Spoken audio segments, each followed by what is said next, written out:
लोकसभा का चुनाव अब अपने आखिरी पड़ाव पर है, यानी 7वें चरण का मतदान बाकी है। 6 चरण का मतदान कल संपन्न हो चुका है और इस वक्त हम बागी बलिया में मौजूद हैं। बलिया की धरती ऐसी है, पूरी राजनीतिक धरती है और इसके बारे में सिर्फ कहा ही नहीं जाता। मैंने ये महसूस भी किया, मैंने ये फील भी किया कि जब मैं लोगों के बीच गया तो यहाँ लोगों के पास कुछ हो ना हो, लेकिन राजनीति पे चर्चा करने के लिए उनके पास बहुत खजाना है।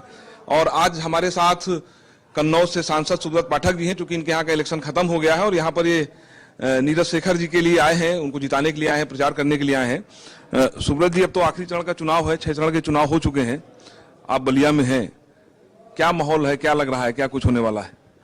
देखो, निश्चित रूप से आप एक चीज तो समझ लीजिए कि बलिया को बागी बलिया बोलते हैं और बलिया निश्चित रूप से एक ऐतिहासिक राजनीतिक धरती है और साथ ही साथ बलिया को भारत की आजादी से पूर्व आजाद होने का भी सौभाग्य प्राप्त है।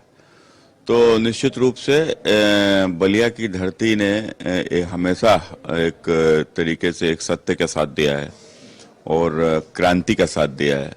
मैं समझता हूं नरेंद्र मोदी के आने के बाद से आप देखो 2014 में बलिया से भारतीय जनता पार्टी जीती, 2019 में भी भारतीय जनता पार्टी जीती और इस बार 2024 में भी बलिया जो है मोदी जी के साथ जाएगा, मोदी जी को प्रधानमंत्री बनाने के लिए वोट करेगा, ऐसा मेरा मानना है। 6 चरणों के मतदान हो चुके हैं, अब आखिरी चरण बचा हुआ है और भारतीय जनता पार्टी का ये नारा था 400 पार। हालांकि प्रधानमंत्री जी ने कंफर्म किया कि ये नारा पार्टी का नहीं था, ये लोगों ने दिया था। लेकिन फिर भी अगर सीट वाइज देखें तो आपको लगता है, क्योंकि विपक्ष तो कह रहा है कि 200 से भी कम सीटें भारतीय जनता पार्टी की आ रही हैं, लेकिन आपका क्या मानना है कि 6 चरणों के चुनाव के बाद आप कम से कम अब कितनी सीटें जीतने जा रहे हैं? देखो, विपक्ष की तो मजबूरी है, कोई कहेगा क्या, जब तक रिजल्ट नहीं आएगा तब तक विपक्ष चिल्लाता रहेगा हम जीत रहे। नहीं चिल्लाएंगे तो उनके जो थोड़े बच्चे जो भी समर्थक हैं वो भी छोड़कर चले जाएंगे।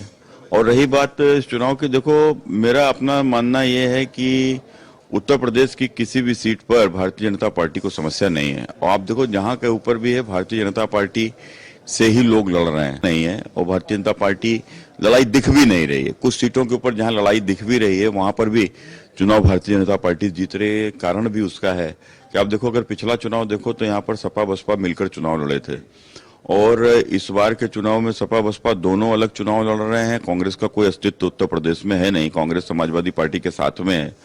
तो समाजवादी पार्टी का भी जो यहाँ शासनकाल लोगों ने देखा है, तो जिस प्रकार से गुंडा माफिया दंगाई और भ्रष्टाचारी ये सब पूरा समाजवादी पार्टी का एक सिस्टम है और उसके तहत लोगों ने इनको नकारा था, इनको दूर हुए थे इनसे लोग और वो लगातार आज भी जारी है। तो मैं समझता हूं कि इस बार का जो चुनाव उत्तर प्रदेश का है, समाजवादी पार्टी बसपा दोनों अलग हैं।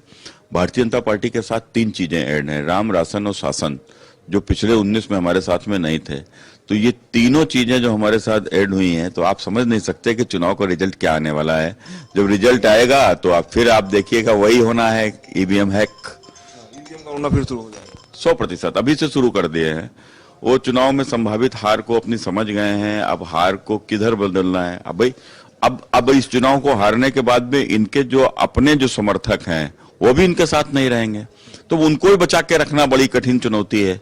तो उसको लेकर तमाम झूठ फैलाने जाएंगे और झूठ फैलाना ही इनका एक सिस्टम भी रहा। आप इस चुनाव में भी देखो, आप 2014 में मोदी जी आए थे तो मुसलमान खतरे में, 2024 में संविधान खतरे में। और हकीकत क्या है, न मुसलमान खतरे में न संविधान खतरे में ये बेईमान। तो कुल मिलाकर पाठक जी, अभी विपक्ष ने एक आरोप लगाया, बड़ा आरोप लगाया है और आरोप क्या कि एक तंज किया है प्रधानमंत्री नरेंद्र मोदी जी पे, कहा कि अब प्रधानमंत्री जी स्वयं भगवान हो गए हैं।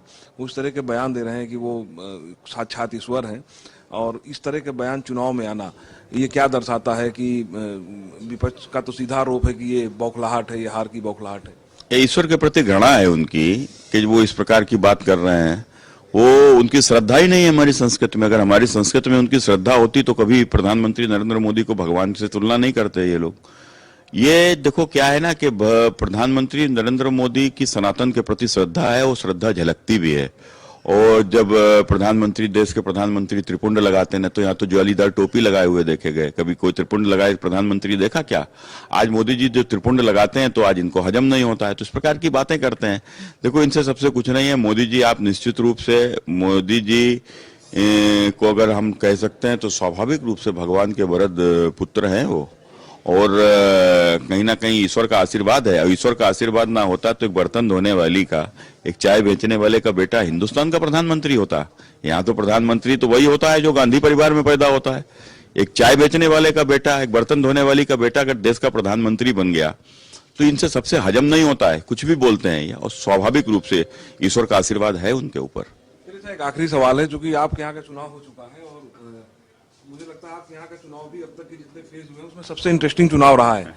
खूब सारा तमाशा हुआ है, अखिलेश यादव वहां पहुंच गए वोटिंग में, आपके भी कई वीडियोस वायरल हुए लड़ते हुए। अल्टीमेटली रिजल्ट क्या होने वाला है?